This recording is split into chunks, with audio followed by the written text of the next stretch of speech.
And now it's time for DJ Rocky's Secret Files.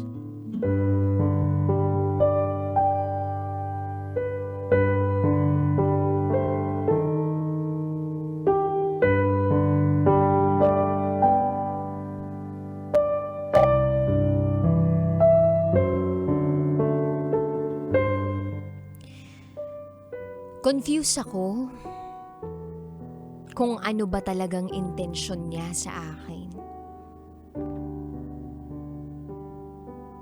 Pagkakaibigan lang? O higit pa?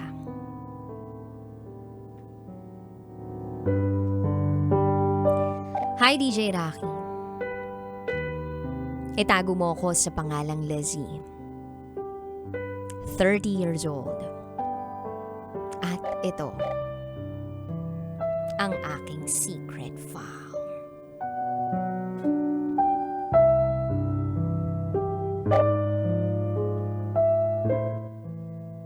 Hi, crush! It's a prank! Pabirong comment ko sa meme post ng crush ko sa isang community sa Facebook that tackles courtship, relationship, love, romance, meme and humor. It talks about stuff na ayaw pag-usapan pagdating sa relationships. It became my safe haven habang nagmo-move on ako sa last breakup ko noong 2020. Itong community na to ang naging tambayan ko. Sumampal sa akin ng mga katotohanan about relationships. And just a short backstory. Late bloomer ako. Late na akong nagka-boyfriend. Almost mid-20s na. Tinapos ka talaga muna ang pag-aaral bago ako mag-boyfriend.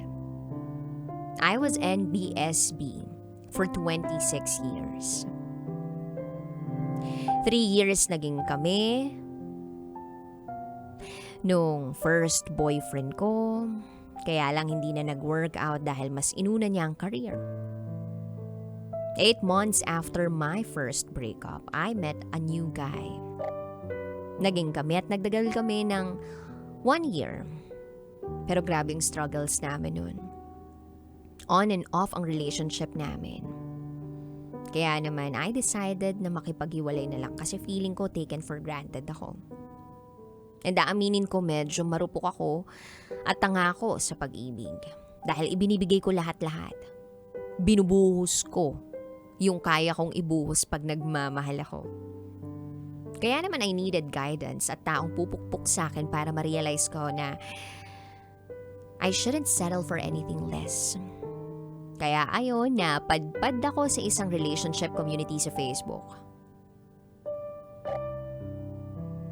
I became very active. At dito ko nakilala yung crush ko. Itago natin siya sa pangalang Kiro. 29 years old and single. Nagkakilala kami sa comment section. Tandang-tanda ko pa. Kilig na kilig ako nun. Dahil napansin niya ako. Then I tried to add him on Facebook. At sinendan ko siya ng direct message. At doon na nagsimula ang lahat. Oops, oo, alam ko na iniisip niyo na ako nag-first move pero wala, crush ko eh. Gusto ko siyang kilalanin. At ayun nga, nasa getting to know stage pa lang kami. Pero, una pa lang parang naglagay na agad siya sa akin ng wall.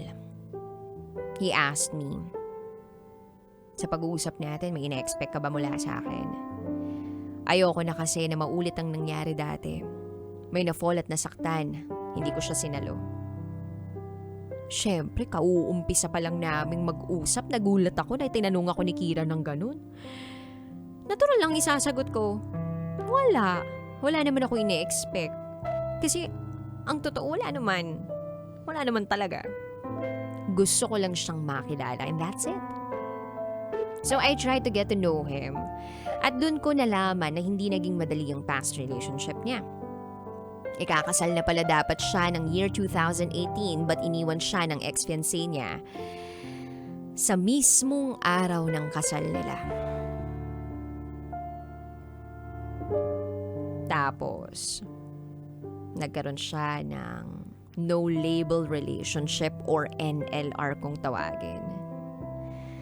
So, alam ko where he's coming from.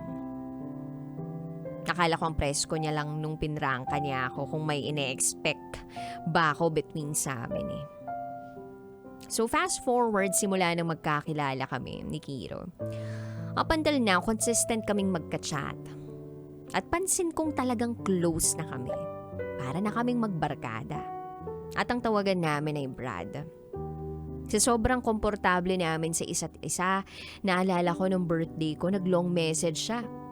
At isa sa mga nasabi niya ay, mahal kita Brad.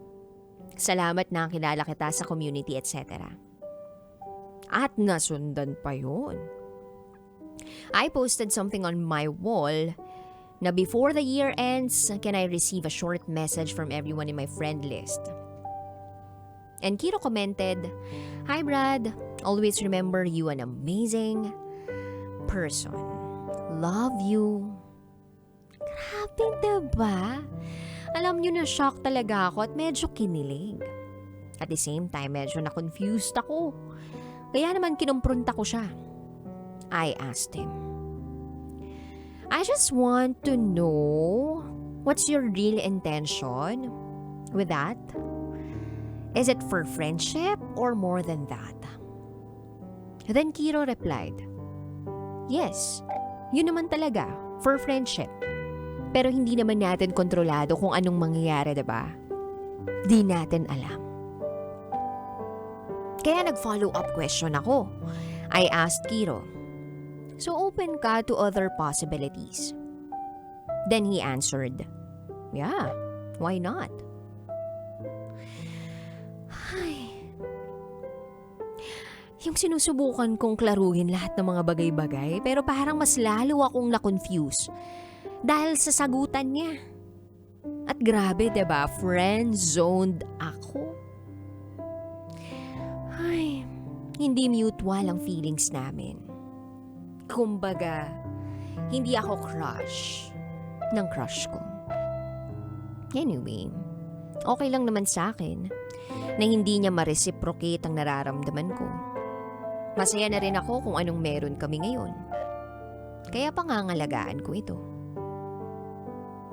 And by the way, magkikita kami anytime this month. Dadayuhin niya raw ako dito sa Cavite. Kahit galing siya ng Quezon City. Diba? Ang taray haba ng hair ko. Effort siya sa part na yun. Sana pag nagkita kami, magkaroon ng spark. Kaso mukhang malabo na magkagusto siya sa akin kasi up until now, sinasabi niya na hindi pa siya readyng sumalo. Sa dami ng nangyari sa kanya. Tsaka may mga responsibilidad at priority pa siya na dapat unahin. Next time na lang daw ang love life. So sana mag-meet na talaga kami para mabuksan na ang next chapter ng kwento namin. Hanggang dito na lang po, TJ Rocky. Muli, ako si Lizzie. At ito, ang aking secret found.